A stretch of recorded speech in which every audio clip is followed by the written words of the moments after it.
Gazelle. ¿Cuándo, con quién y por qué nos casamos? John By the Way. BYU, 13 de septiembre del 2003. Recuerdo que hace algunos años alguien me llamó de la revista New Era y me preguntó si estaría dispuesto a escribir un artículo para una posible publicación. La edición completa de la revista iba a estar enfocada en la amistad. Cuando dijeron el tema, me pregunté por qué querrían que yo escribiera sobre este tema en particular. El título del artículo era ¿Por qué no tengo amigos? Hermano John, fue usted el primero que se nos pasó por la mente. Entonces, si buscan la revista New Era de junio de 1988, encontrarán un artículo llamado No tengo amigos, por John By the Way.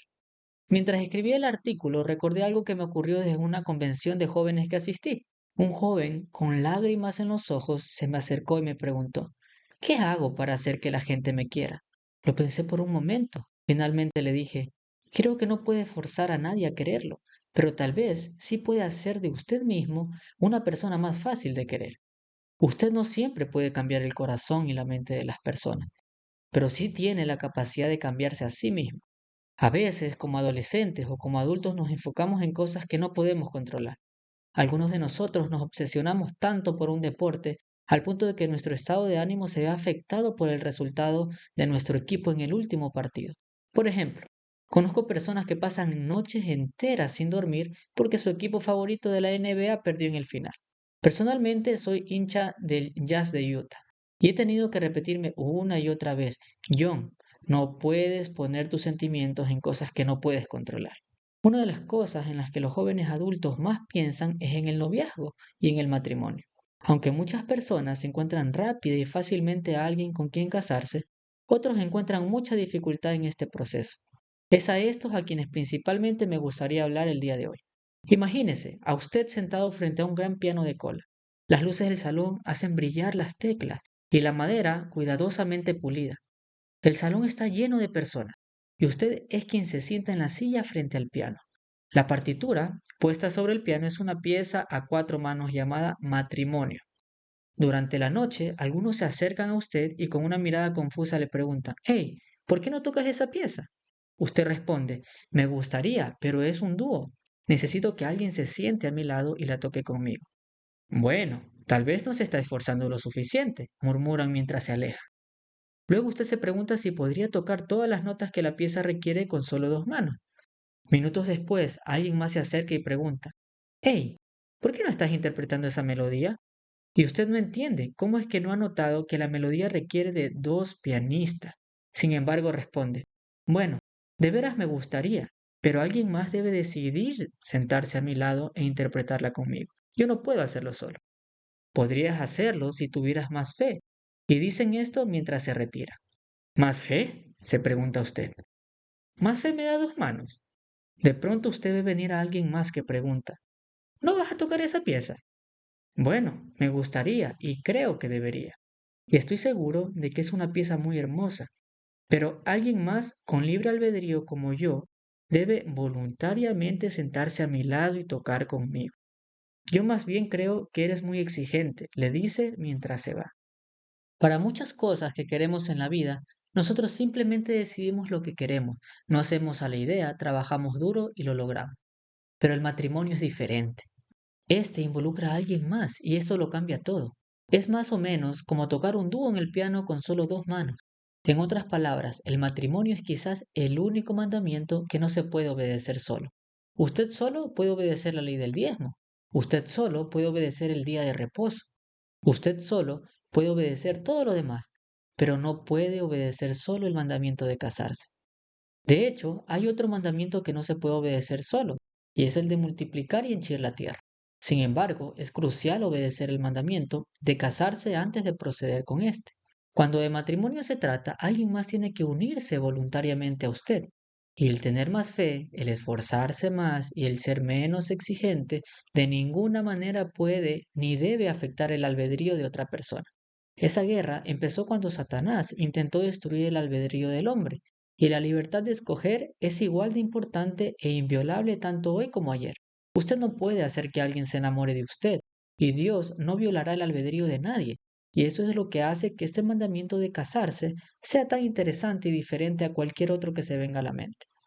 Entonces, no se desanimen si buscan un compañero pianista, y cuando estas personas se acerquen a su piano, ya que inevitablemente lo harán, simplemente recuerden mantener un buen sentido del humor, porque de hecho estas personas no van a desaparecer.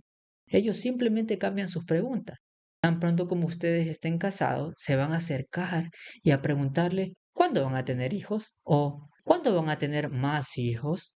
Entonces recuerden, el preocuparnos por cosas que no podemos controlar es la receta perfecta para la miseria. Por lo tanto, hagan lo mejor que puedan, pero no se obsesionen demasiado por el hecho de estar solteros. Algunas personas sencillamente parecen no poder controlarlo. Piensan en el tema, hablan del tema y dirigen cada conversación hacia ese tema. No importa lo que usted les diga, ellos harán un comentario al respecto. Por ejemplo, uno les dice, ¿sabías que van a ampliar el zoológico? Y ellos contestan, sí, y yo sigo soltero. El problema es que esto no atrae, sino que más bien repele. A nadie le gusta estar con alguien que no puede sacar de su mente los desafíos y problemas sobre los cuales no tiene el control. Por otro lado, hay personas que siempre están de buen ánimo, siempre tienen algo nuevo y emocionante para hacer, un proyecto nuevo. Ellos hablan de lo que pueden controlar y viven la vida en su máxima expresión.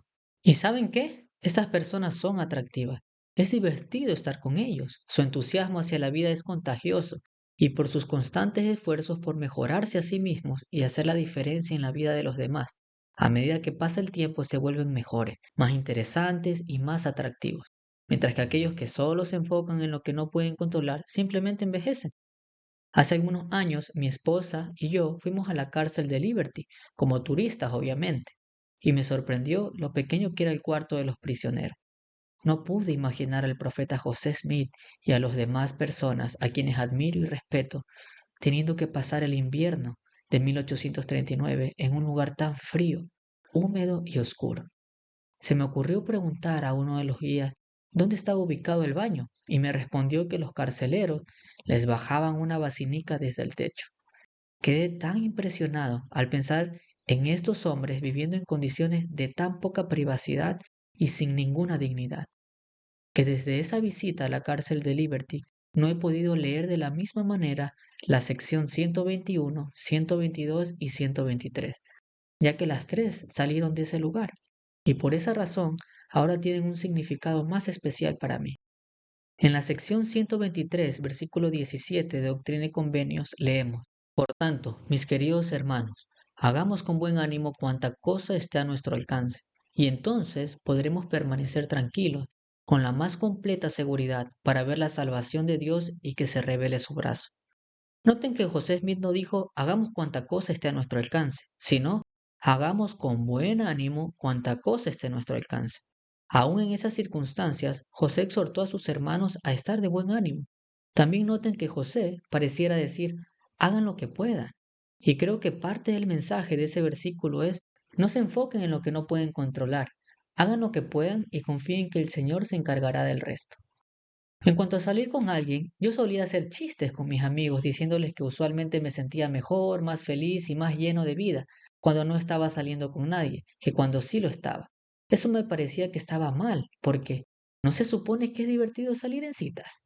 Bueno, cuando yo salía con alguien cometía algunos errores. Algunas veces hacía de lo que la otra persona pensaba de mí algo tan importante que le ponía todos mis sentimientos a eso. ¿Alguna vez lo han hecho? Si alguien se acerca y les entrega una nota, ustedes sonríen como nunca.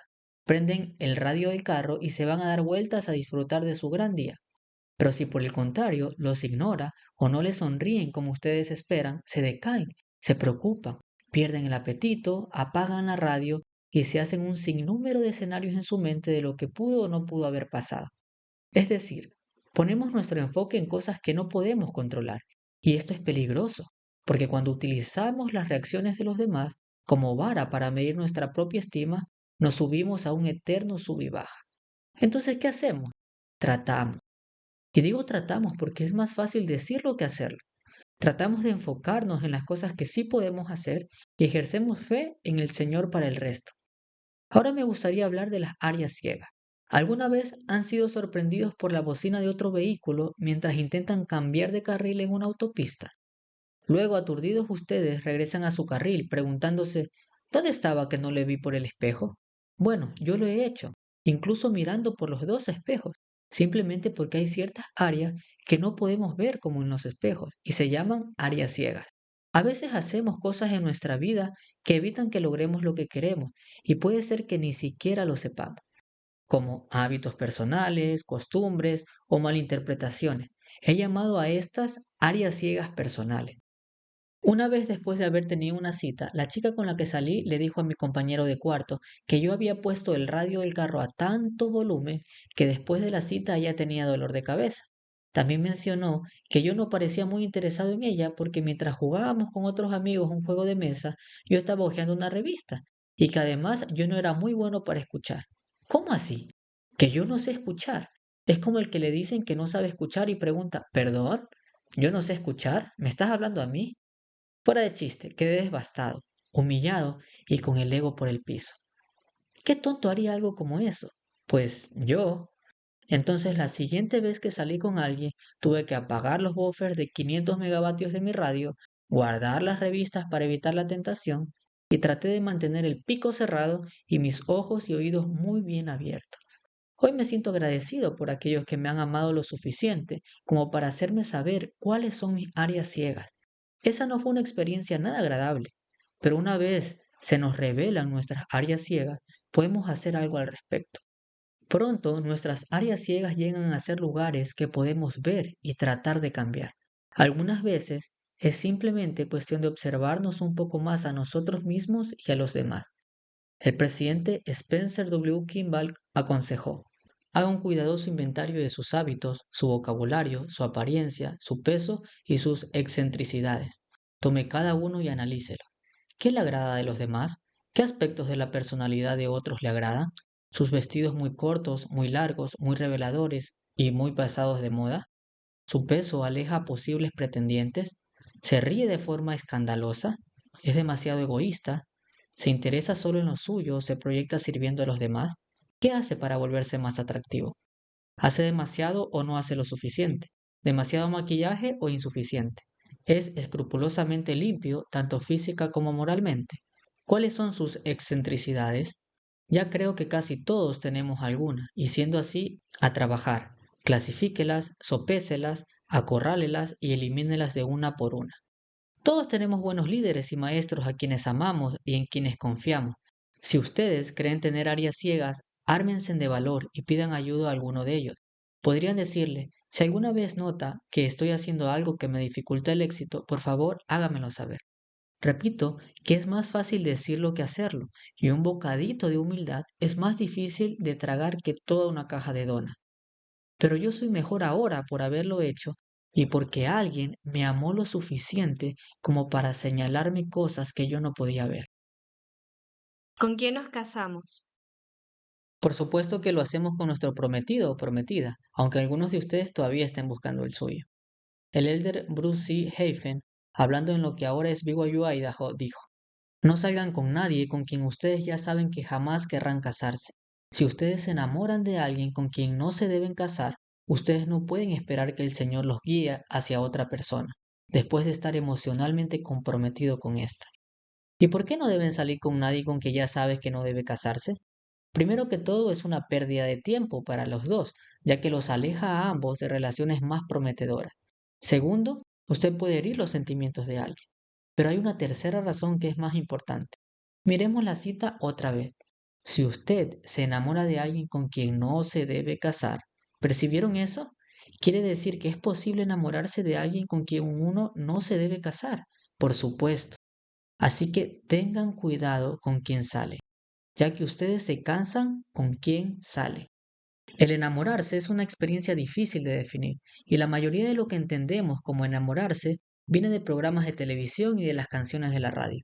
Según estos, si después de conocer a alguien ustedes escuchan el mismo tipo de música, dicen que ya se están enamorando. Otra espantosa falacia también traída de Hollywood es que ese sentimiento de enamoramiento es una señal, es el destino, es la naturaleza, es el cosmos haciéndole saber que acaba de conocer a la persona correcta. Esto ocurre especialmente si hay buenos efectos especiales. Sin embargo, eso no es lo que enseña el Elder Heifen. Él dice: ustedes sí se pueden enamorar de alguien con quien no se deben casar. Ahora, eso no quiere decir que no debamos ser amistosos y dar algunas oportunidades a algunas personas, ya que después de un par de citas se puede determinar si la relación tiene o no el potencial. El punto es, si usted ve que no va hacia ninguna parte, la mejor alternativa y la más benévola también es dejar de salir con esa persona.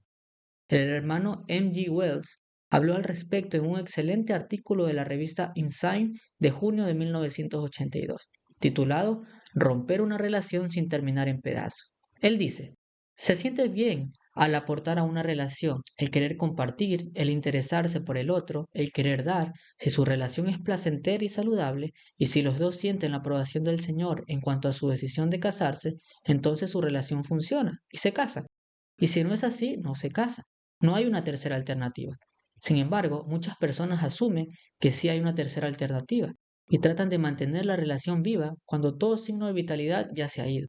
Tanto en mis llamamientos de la iglesia como en mi profesión como psicólogo clínico, he tratado a personas que no pueden aceptar el fin de una relación como una parte saludable del proceso de selección del cortejo, sino que más bien se castigan a sí mismos, se sienten lastimados e incluso buscan lastimar a otros.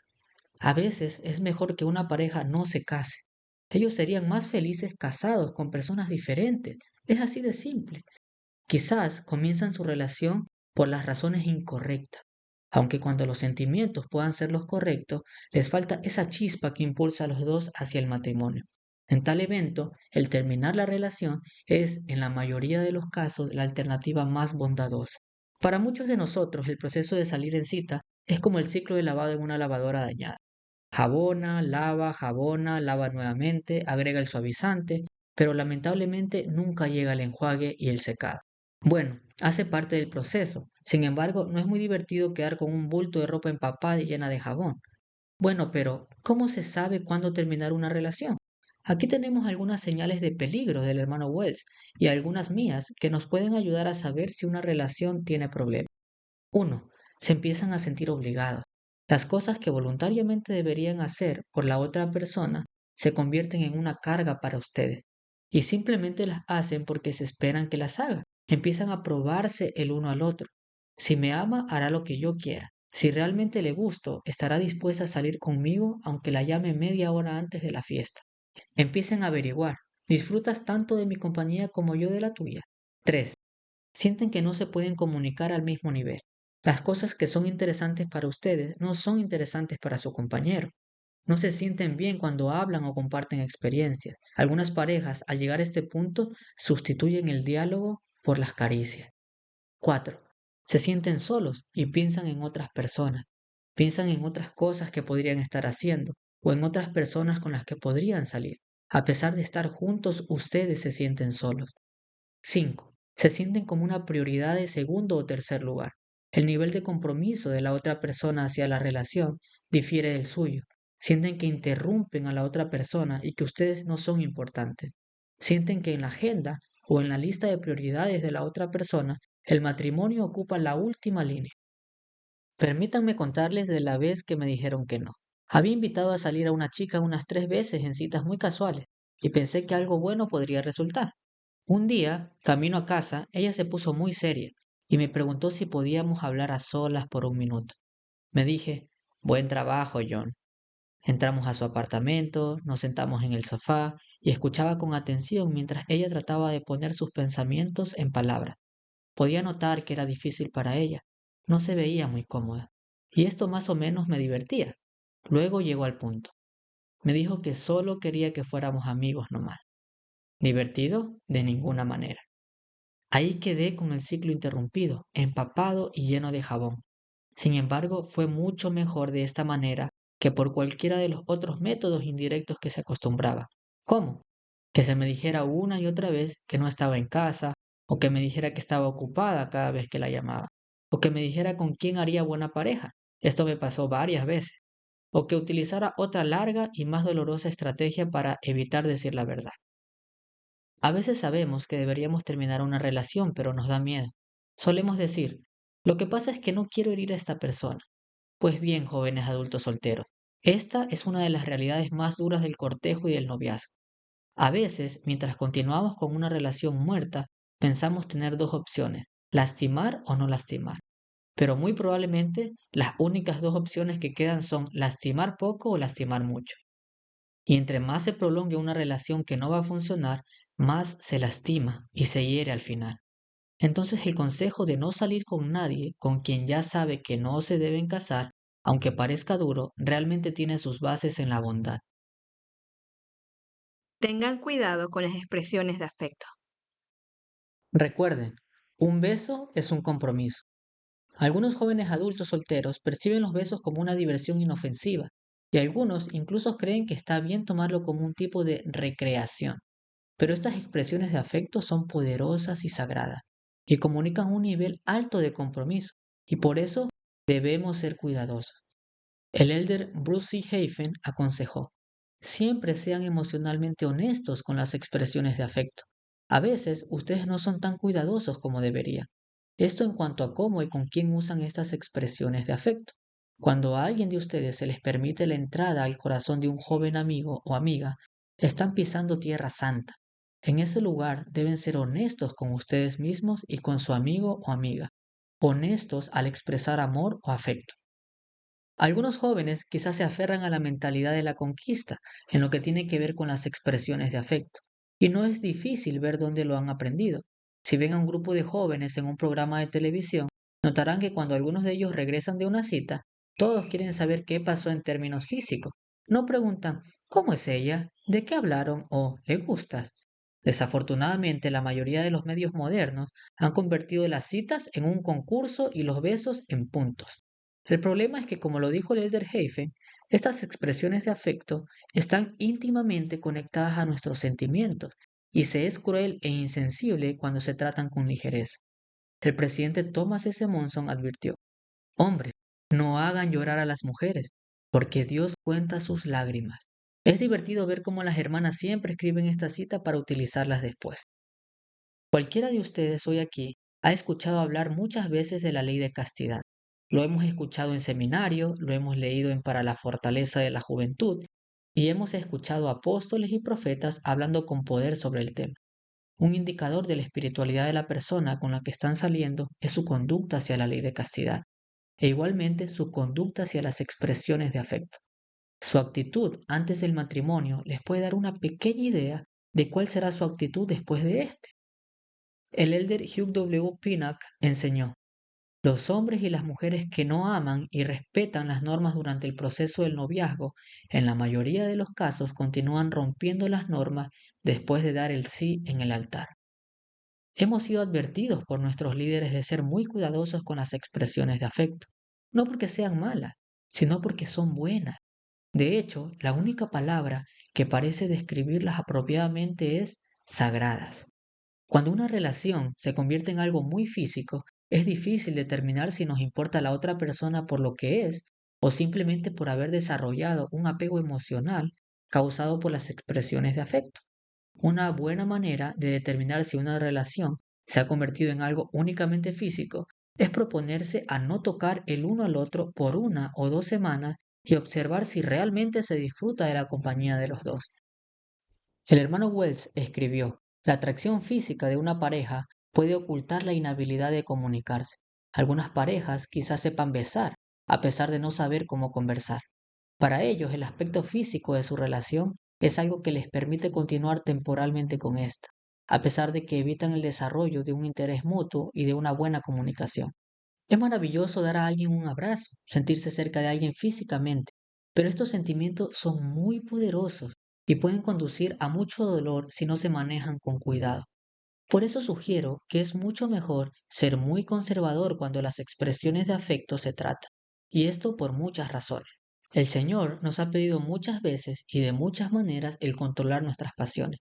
Cuando somos cuidadosos y usamos con prudencia estas expresiones de afecto, somos más capaces de pensar claramente sobre el sentido de la relación y de tomar mejores decisiones sobre el futuro de esta. Si terminan con la relación, el dolor y la vergüenza serán mucho menores si fueron conservadores con sus expresiones de afecto.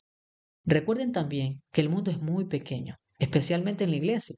Es muy probable que vuelvan a ver a esa persona en futuras asignaciones, y en esos momentos es mejor no sentir pena ni pesar en su presencia.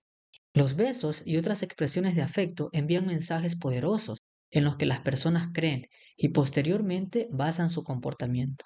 Por eso asegúrense de que sus acciones estén de acuerdo con las normas contenidas en Para la fortaleza de la juventud. También asegúrese de que sus acciones estén de acuerdo con lo que expresan con palabras. De otro modo es deshonesto y dañino y nocivo. Hace 2000 años las acciones de alguien no coincidieron con sus palabras. Escuchen lo punzante reprimenda. Judas, ¿con un beso entregas al Hijo del Hombre? Judas usó una expresión de afecto como herramienta de traición, y nuestras acciones no deben esconder nuestras verdaderas intenciones tampoco. Entonces, ¿qué hace usted al regresar a casa de una cita? Duerme tranquilamente, porque ha sido honrado consigo mismo y con su pareja. Y luego, a la mañana siguiente, puede levantarse, ver su reflejo en el espejo con la conciencia tranquila. El elder Russell M. Nelson dijo, la primera mirada en el espejo en la mañana no puede reflejar gozo cuando existe algún recuerdo de pecado de la noche anterior. El paso más seguro hacia la felicidad de la mañana es la virtud de la noche. Algunas veces continuamos saliendo con alguien que tiene muchos problemas. Tal vez podemos pensar, debo y puedo ayudar a esa persona. Sin embargo, a pesar de ser una razón noble, debemos recordar que nos estamos preparando para tomar la decisión con consecuencias eternas más importante que jamás tomaremos. El elder Mark E. Peterson enseñó, suficientes problemas y dificultades surgen hasta en el mejor de los matrimonios, como para convencernos de llevar al altar la menor cantidad de estos posible. La verdad es que al terminar la ceremonia, salen de la sala de sellamiento las mismas personas que entraron en ella. Si alguien tiene problemas durante la etapa de compromiso, existe una gran probabilidad de tener esos mismos problemas durante el matrimonio. El elder Hugh W. Pinnock enseñó, entiendan que les convendría casarse con la persona que tenga las características innatas que usted desea, ya que el matrimonio no es el lugar para cambiar a alguien o hacerlo ajustarse al molde de lo que usted desea. Ya que esta decisión de casarse es tan importante, todo hombre y mujer adulto soltero debe estar tratando de vivir el Evangelio. Guarden sus convenios y sigan la guía constante del Espíritu Santo. El elder Bruce C. Hafen aconsejó, en general, recuerden que como en cualquier otra circunstancia, ustedes van a necesitar de la compañía del Espíritu, al buscar un compañero eterno o al realizar cualquier actividad que los conduzca a ese fin. La clave para tener la guía espiritual no tiene que ver con la duración de sus oraciones, los pasos que utilicen o las palabras que digan. La clave para obtener guía espiritual se encuentra en una sola palabra, dignidad. Así nos casemos o no en esta vida, el guardar nuestros convenios es el camino más seguro hacia una vida de paz, felicidad y gozo. Algunos jóvenes adultos solteros se preguntan por qué obtienen respuestas diferentes al orar al respecto. Este es otro dilema que proviene de un deseo justo de seguir al Espíritu. Por ejemplo, una pareja que esté teniendo muchos problemas está confundida porque pensó haber recibido una respuesta en cuanto a su relación. Por eso escuchen esta explicación dada por el hermano Wells. Algunas parejas dicen no entender por qué, a pesar de haber recibido una confirmación del Espíritu, en cuanto a su relación, esta no funcionó. Por supuesto, es posible que tuvieran tantos deseos de que funcionara que malinterpretaron los sentimientos del Espíritu. Y en esencia, tal vez pusieron sus deseos como palabras saliendo de la boca de Dios. Interrumpo la cita del hermano Wells por un momento. Me gusta esa parte. A veces tenemos un buen sentimiento que erróneamente tomamos como respuesta a nuestra oración, pero que en realidad no era más que un buen sentimiento. De regreso a la cita. Sin embargo, existe otra posibilidad. La gente cambia. A pesar de que la relación tenía potencial en un momento, pudo dejar de tenerlo. Es decir, la confirmación espiritual inicialmente recibida confirmaba la capacidad, las posibilidades, el potencial de la relación en ese momento, sin implicar que fuera una garantía del fruto final. Una razón más. Uno de los dos dice haber recibido un sí como respuesta, el otro un no. Luego, uno de los dos siente que puede confiar en la espiritualidad del otro y aceptar como revelación para sí mismo la respuesta que éste reciba. El elder Dallin H. Oaks enseñó, he escuchado casos en que el joven le dice a ella que debe casarse con él porque ha recibido una revelación, confirmándose que ella debe ser su compañera eterna. Si esta es una revelación verdadera, se le confirmará directamente a la mujer, si ella pregunta. De lo contrario, no está bajo ninguna obligación de aceptarla. El hombre puede recibir revelación para guiar sus propias acciones, pero no puede recibir revelación para guiar las de ella. Ella está por fuera de su mayordomía. El elder Gerald N. Lantz, en una charla fogonera del sistema educativo de la iglesia, hizo una declaración similar. Cuando era maestro del instituto en el sur de California, era difícil que pasara un semestre sin tener una experiencia como esta. Uno de mis alumnos, generalmente una joven, me contaba que había estado saliendo con alguien, de manera casual simplemente, y que la otra persona reportaba haber recibido una revelación en la que se le decía que debían casarse. Por mi experiencia, en la mayoría de los casos, la joven se sentía intimidada por tal declaración y sentía que debía aceptar la voluntad del Señor, a pesar de encontrarlo a él un tanto desagradable. Algunas quedaban escandalizadas cuando una autoridad les decía que, a menos que independientemente recibiera una confirmación del Señor, ellas no debían sentir ninguna presión para aceptar la propuesta del joven. Una joven podría decir, bueno, si él recibió una respuesta, y ya que él tiene el sacerdocio, supongo que es la voluntad del Señor, y yo quiero seguir la voluntad del Señor. Una de las historias más escalofriantes que he escuchado sobre el tema fue relatada en un discurso por el elder Bruce C. Hafen. Hace algunos años, mientras servía en una presidencia estaca aquí en BYU, una joven pareja que planeaba casarse en el templo vino a mi oficina para sus entrevistas por recomendación para el templo. Al concluir mi entrevista con la joven, le pregunté si tenía alguna pregunta. Ella respondió afirmativamente y preguntó. ¿Está bien casarse con alguien a quien uno no ama? Eso me dejó perplejo, especialmente porque estaban planeando sellarse en el templo en tan solo unos pocos días. Hablamos un poco más y me contó la historia de su cortejo y cómo después de orar, ayunar, ella no había podido sentir si debía o no casarse con el joven. Entonces él le dijo que sentía que su matrimonio tenía la aprobación del Señor. Ella me contó que era una converso reciente y que sentía un gran respeto por el sacerdocio. Luego dijo, Los dos decidimos que debido a que él poseía el sacerdocio, tenía la autoridad correcta para recibir la respuesta a mi oración, y estoy dispuesta a casarme con él, pero con toda sinceridad debo admitir que no lo amo. Ese fue un momento muy difícil para mí. sentí que debía hablar con el joven a solas y traté de explicarle que según mi entendimiento de las enseñanzas de la iglesia, él no tenía ninguna autoridad del sacerdocio sobre esta joven. A pesar de lo mucho que la amaba y de sus buenas intenciones con ella, le pregunté si conocía los verdaderos sentimientos de ella. Después les indiqué que deberían hablar un poco más para estar más seguros. Hasta donde sé, ese matrimonio nunca ocurrió. Esta experiencia me hizo reflexionar en cuanto a cómo miembros inteligentes de la Iglesia pueden llegar a confundirse con respecto al rol del sacerdocio. Quizá este sea un buen momento para expresar una de mis frases. Si realmente no quieren casarse con alguien, tal vez sea suficiente razón para no hacerlo. Tal vez quieran escribirla. Bueno, ¿y qué pasa si no recibo una respuesta? A veces el no recibir una respuesta es una respuesta. En nuestro esfuerzo por hacer lo correcto, tal vez digamos, haré lo que sea, solamente dime qué hacer. Es un deseo justo, pero es como decirle a una chimenea, dame calor y luego te pongo la leña. Se tiene que hacer el esfuerzo antes de recibir el beneficio. Notarán que cuando Nefi y sus hermanos trataban de obtener las planchas de bronce, fracasaron en los primeros dos intentos. Y al iniciar el tercero, Nefi no dijo, Señor, no me voy a mover de aquí hasta que me digas qué debo hacer. No, sino que él dijo, e iba guiado por el Espíritu, sin saber de antemano lo que tendría que hacer. Esa fue una verdadera prueba de fe, y Nefi siguió adelante sin saber con certeza lo que iba a ocurrir. El elder Marion G. Romney enseñó, aunque el Señor nos ayude ya sea en maneras imperceptibles o espectaculares, Él solo puede guiar nuestros pasos cuando movemos nuestros pies. Sin embargo, tal vez sea más común recibir la ausencia de una respuesta negativa que recibir una respuesta afirmativa.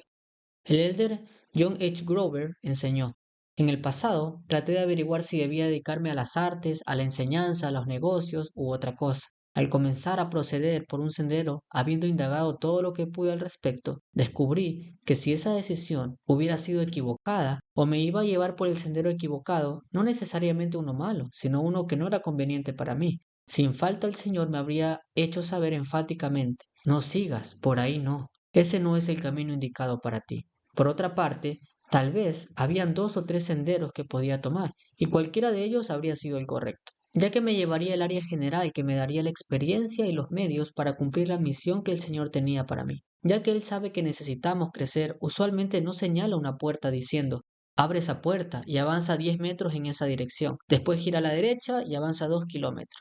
sino que nos permite decidir, y si tomamos el sendero equivocado, Él nos lo hará saber, y lo sentiremos con certeza, estoy seguro de eso. Entonces, en lugar de decir, no haré nada hasta sentir el ardor en el pecho, démonos vueltas y digamos, seguiré adelante, a menos que sienta que voy mal, y si así lo siento, no lo haré.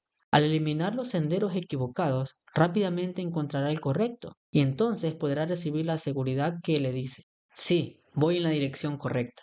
Estoy haciendo lo que mi Padre Celestial quiere, porque sé que no estoy haciendo lo que no quiere que haga.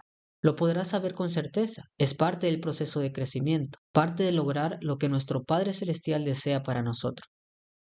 El Señor le dijo a Oliver Cowdery que lo estudiara en su mente antes de tomar una decisión. Supongo entonces que debemos prepararnos bien, para después hacer nuestro mejor tiro. Y una vez comprometidos en un curso de acción, es más probable que recibamos la guía que deseamos. El hermano Joseph Fielding McConkie habló de una joven que tuvo que tomar una decisión antes de recibir una respuesta. Una jovencita recibió una propuesta matrimonial de un joven que la cortejaba.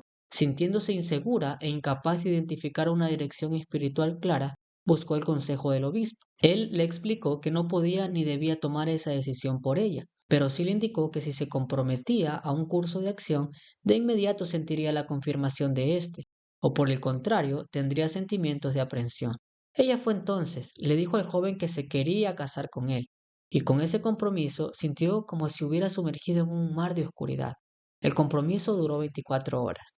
Tiempo después expresó que no había podido concebir una respuesta más dramática a sus oraciones y que estaba sumamente agradecida, a pesar de la vergüenza momentánea relacionada con lo sucedido. Yo estoy seguro de que el Señor no nos abandonará al tomar esta decisión tan importante. Podemos esperar estar siendo guiados a pesar de que no lo reconozcamos en ese momento. Y cuando damos lo mejor de nosotros, el Señor premia nuestro esfuerzo. El presidente Brigham Young enseñó, si no conozco la voluntad de mi Padre en cuanto a lo que Él quiere de mí en una situación específica, si le pido sabiduría en cuanto a algún aspecto de la vida, ya se refiere a mi propio rumbo, al de mis amigos, al de mi familia, al de mis hijos o al de aquellos a quienes presido, y no recibo respuesta de Él, pero hago lo mejor que mi juicio me indique, Él está obligado a aceptar y a bendecir tal acción, y lo hará en todo sentido. Algunos jóvenes se preguntan si en la vida premortal se hicieron acuerdos para casarse con una persona específica, y algunos de ellos están buscando ahora mismo a esa persona con la que creen deben casarse. En la revista Insight de junio de 1977 se aborda este tema. La primera presidencia en 1971 declaró, no tenemos ninguna revelación que indique que hayamos escogido a nuestros padres o a nuestros cónyuges en nuestro estado preterrenal. El presidente Joseph Fielding Smith escribió, es posible que en algunos casos sea cierto, pero requiere de una imaginación exagerada, el creer que así sea todas o la mayoría de las veces. En realidad, lo más prudente para todos es edificar una relación por sus propios méritos antes de basarla en un supuesto acuerdo preterrenal. Sugiero que los que tengan acceso a Internet lean este artículo completo. El presidente Boyka Packer también enseñó que debemos tomar nuestras decisiones aquí y ahora. El amor recto viene en forma tan natural y hermosa que es aparente que tiene algo de providencia. Eran el uno para el otro, decimos. Aunque estoy seguro que algunas parejas reciben cierta guía espiritual para encontrarse, yo no creo en el amor predestinado. Si desea la inspiración del Señor para tomar esa vital decisión, debe vivir las normas de la Iglesia y orar constantemente pidiendo sabiduría para reconocer las cualidades en las que debe fijarse.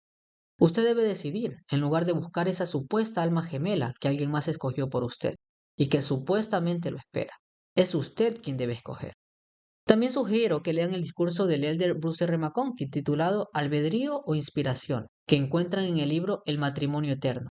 En este, el elder McConkie dijo, ¿cómo se elige a la esposa? He oído a muchos jóvenes de la Universidad de Brigham Young y de otras partes decir, tengo que sentir la inspiración, tengo que recibir revelación, tengo que ayunar y orar para que el Señor me manifieste con quién debo casarme. Bien, quizás esto les extrañe un poco, pero nunca en mi vida le pregunté al Señor con quién debía casar. Nunca se me ocurrió preguntarle. Fui y encontré a la jovencita que quería. Evalué y consideré la posibilidad, y supe que era lo que debía hacer. Ahora bien, si hubiera hecho las cosas a la perfección, hubiese acudido al Señor, lo cual no hice. Lo único que hice fue orar y pedir ayuda y dirección con respecto a la decisión que había tomado. Para algunos jóvenes adultos, el matrimonio ocurre rápido y aparentemente sin mucho esfuerzo. Para otros, incluyéndome a mí, es un tiempo bastante difícil. A menudo nos preguntamos si existe el enamoramiento o si es tan solo un invento de Hollywood. Estoy agradecido de contar con otras fuentes, además de la cultura popular, para resolver el interrogante. ¿Qué es entonces el enamoramiento? En las películas es cuando empieza la música, pero en la vida real, ¿qué? El presidente David O. McKay escribió una conversación que tuvo con su madre.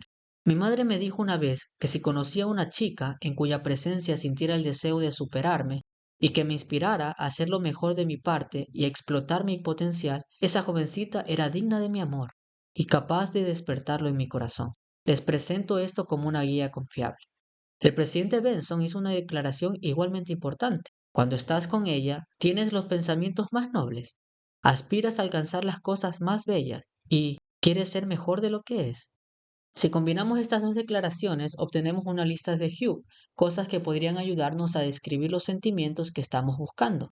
Estas son: primero, siente el deseo de superarse. Segundo, se siente inspirado a hacer su mejor esfuerzo. Tercero, se siente inspirado a explotar su potencial.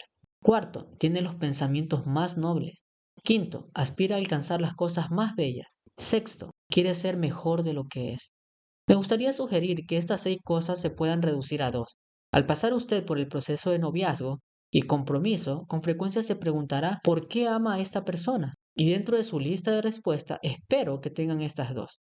Primero, mi prometido o prometida es alguien a quien respeto. Segundo, mi prometido o prometida es alguien a quien admiro. Mucho después que se marchitan la juventud y la belleza, estas 2 cualidades perduran. Estas, pienso, son la razón misma del amor verdadero. Hablo por experiencia propia cuando les digo que no hay mayor emoción que descubrir que su familia y amigos, a los que admira y respeta, también sienten admiración y respeto por su prometido. Las películas, revistas y cultura popular parecen enseñar que la belleza física es lo más importante, pero en realidad la belleza no es tan importante. Eso no quiere decir que deban salir a buscar a la persona menos atractiva que encuentren. Ciertamente deben sentirse atraídos a sus cónyuges. En la lista de cualidades a buscar en el futuro cónyuge, el presidente Ezra Taft Benson puso la belleza, pero no a expensas de otras virtudes. Él dijo lo siguiente: ahora, hermanos, les digo que no esperen la perfección en la esposa que elija.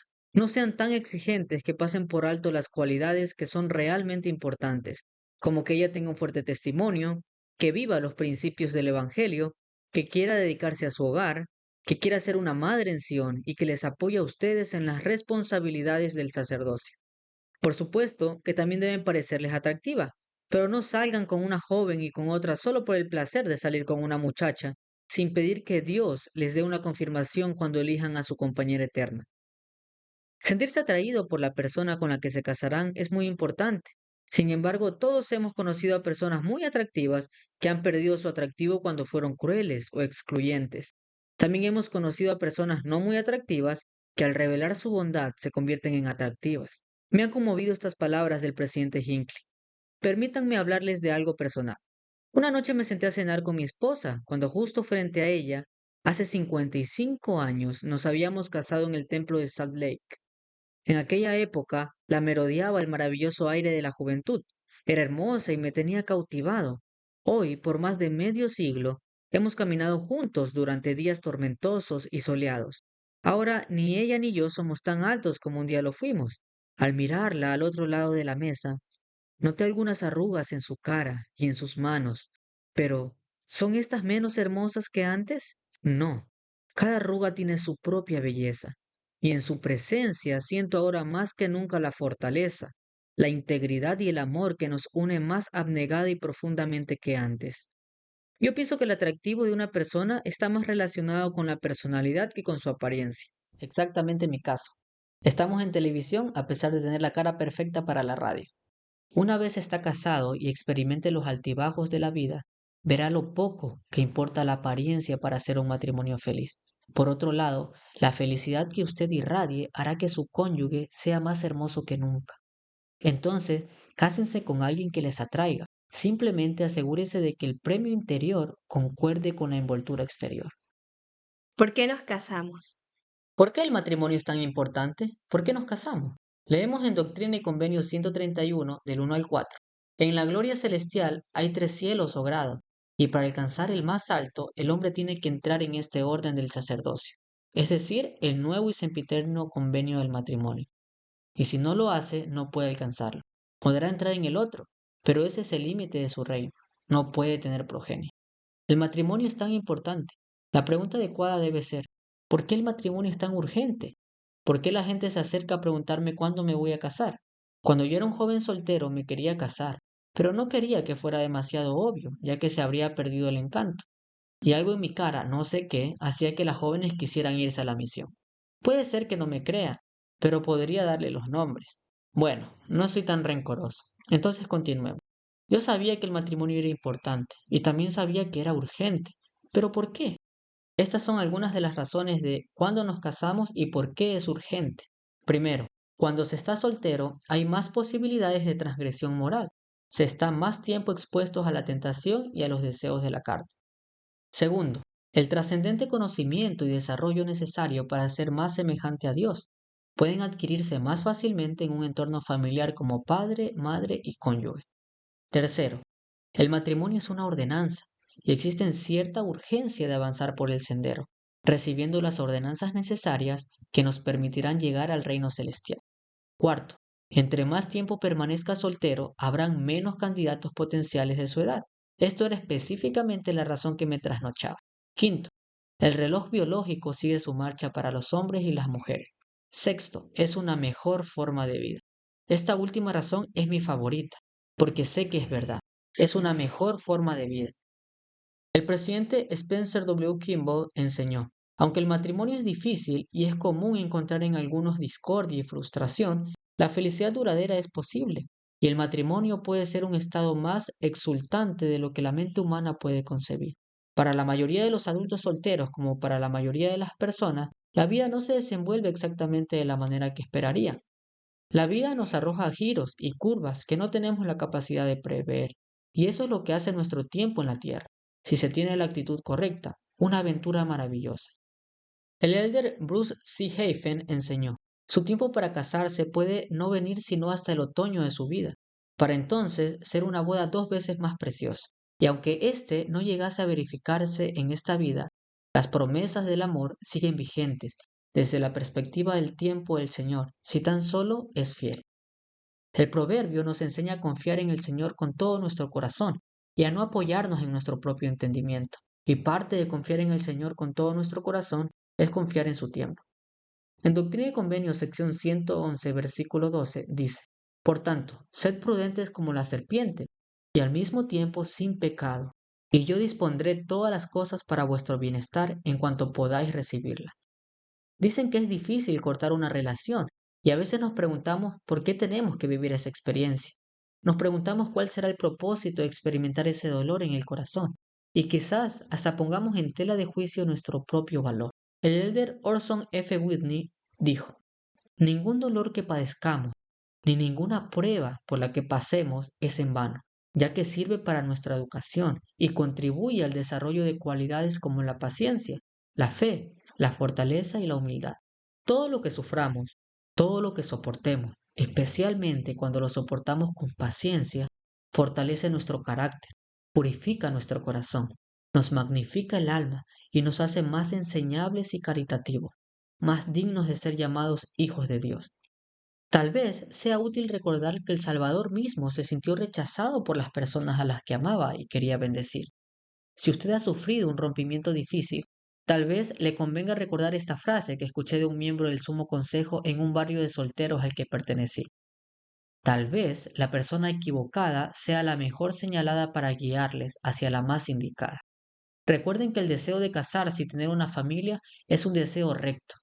Las escrituras enseñan que el Señor los bendecirá por sus deseos rectos. El hecho de que ustedes deseen casarse puede ser más importante de lo que comprendan. Escuchen este relato del elder Boyka Packer. Hace algunos años, el presidente de una estaca de estudiantes me pidió que conversara con una joven pareja a la que recientemente se le había informado enfáticamente que nunca iba a poder tener hijos propios. Estaban desconsolados y con lágrimas expresaron su desilusión. Lo que más querían en la vida, lo que les habían enseñado y lo que sabían que era una obligación y privilegio sin precio, ahora se les negaba. ¿Por qué? ¿Por qué? ¿Por qué? Los consolé lo mejor que pude. Consuelo que realmente no fue suficiente para mitigar su dolor. Mientras abandonaban mi oficina, los llamé de vuelta y les dije, ustedes son una pareja muy afortunada y muy bendecida. Se quedaron atónitos. El joven me preguntó por qué decía eso. ¿Acaso no había entendido lo que me acababa de decir? Les respondí que era porque querían hijos y que desde la perspectiva eterna, eso sería de valor inestimable y eterno. El Señor ha dicho que Él juzgará a todos los hombres según sus obras y según el deseo de sus corazones. Es claro que el Señor reconoce sus deseos justos. Mientras tanto, hagan lo mejor que puedan para ser felices y disfruten de la vida al máximo. El elder Marvin J. Ashton, en un discurso de una charla fogonera, dijo, jamás he visto un matrimonio que por sí solo haga feliz a una persona feliz. La persona casada que realmente es feliz casi siempre es la que fue o pudo haber sido feliz como soltera. El Señor no dijo existen los hombres y las mujeres para que tengan gozo a menos que sean solteros. Yo creo que el Señor espera que hagamos algo de nuestra vida, que nos sirvamos y nos bendigamos en este mundo, estemos casados o no. El elder John J. Carmack, dirigiéndose a las hermanas solteras mayores de 30 años, dijo, aunque el matrimonio en el templo y la vida familiar deben ser su meta, ya sea en esta vida o en la venidera, yo tendría cuidado de no convertirla en un enfoque central. Es más probable que se logre el matrimonio de forma natural al vivir plenamente la vida, que mediante una campaña directa dedicada a alcanzar esa meta de largo alcance. El presidente Gordon B. Hinckley, en el último verso de un poema que escribió para los adultos solteros, dijo, ¿qué haría si estuviera en su lugar? Si el cortejo o matrimonio no funcionara, me inquietaría, pero diría, no hay tiempo que perder, manos a la obra, busca algo que hacer. La vida es maravillosa y hay tantas cosas importantes que pueden hacer para bendecir la vida de otro y hacer del mundo un lugar mejor. Así que, utilizando las palabras del presidente Hinckley, manos a la obra. Recuerden que Nefi dijo, iré y haré, no me sentaré y esperaré. El presidente Hinckley continúa. Hay personas que por razones inexplicables no tienen la oportunidad de un matrimonio. Quisiera decirle una o dos cosas. No malgasten el tiempo ni la vida vagando por el desierto de la autocompasión. Dios les ha dado talentos de uno u otro tipo. Les ha dado la capacidad de servir a otros y de bendecirlos con su bondad y compasión. Sirvan a quienes tienen necesidad. Aumenten su conocimiento, refinen su mente y sus habilidades en el campo que elijan. Jamás en la historia del mundo las mujeres han tenido tantas oportunidades en el campo laboral, en los negocios, en la educación y en todas las vocaciones nobles de la vida. No sientan que por ser solteras Dios las ha abandonado. Repito su promesa, sé humilde y el Señor tu Dios te llevará de la mano y dará respuesta a tus oraciones. El mundo las necesita, la iglesia las necesita. Hay muchas personas y causas que necesitan de su fortaleza, su sabiduría y sus talentos. Para terminar, aprendamos algo que enseñó el profeta José Smith.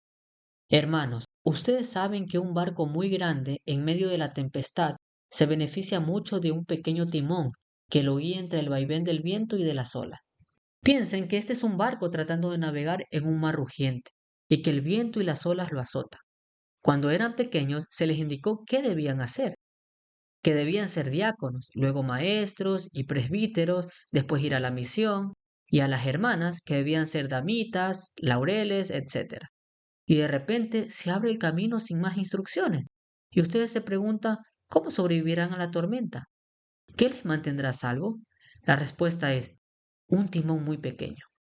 El timón les ayuda a mantener el rumbo.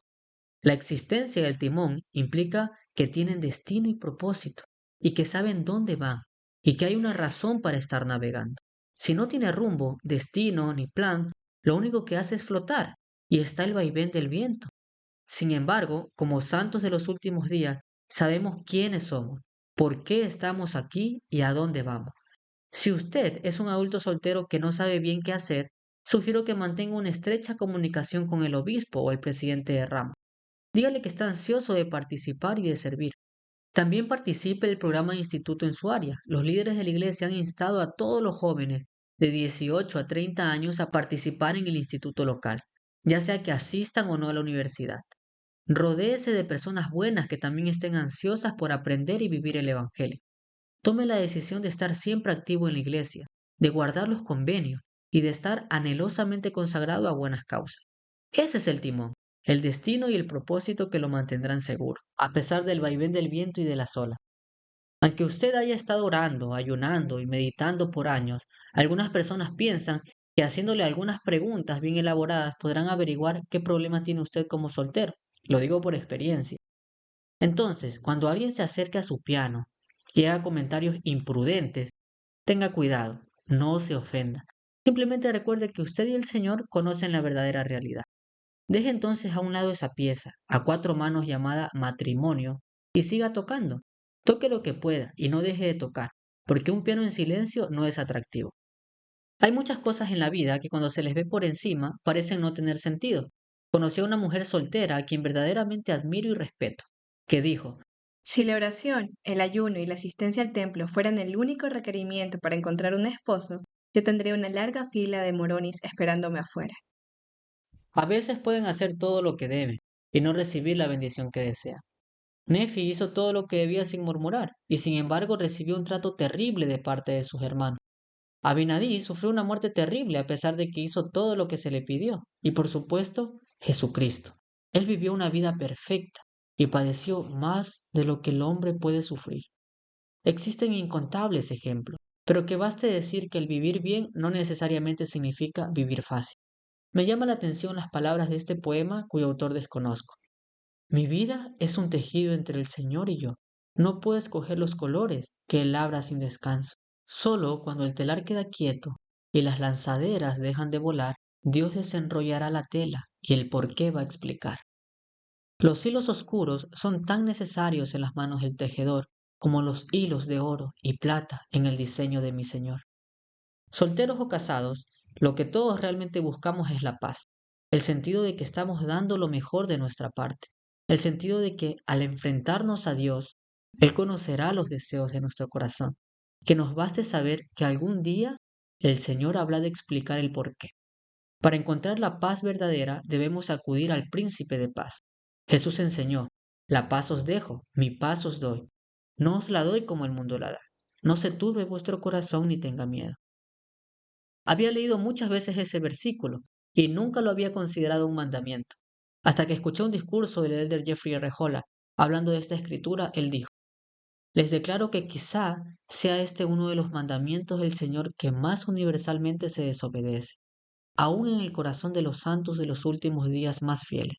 Estoy convencido de que ninguno puede apreciar cuánto padece el corazón del Salvador del mundo cuando ve que su pueblo no siente confianza en su cuidado, seguridad en su mano, ni certeza en sus mandamientos. Lo importante es que sí podemos confiar en Él. Así que hagan lo que puedan y hallen paz en el Salvador. Estoy agradecido por la Iglesia de Jesucristo de los Santos de los últimos días. Estoy agradecido por el plan de salvación que nos enseña la importancia del matrimonio y de la familia. Y en particular, estoy agradecido por los líderes de la Iglesia, a muchos de los cuales he citado hoy, que dan tan excelente consejo y dirección. Ruego que el Señor los bendiga al avanzar fielmente en sus vidas. En el nombre de Jesucristo. Amén.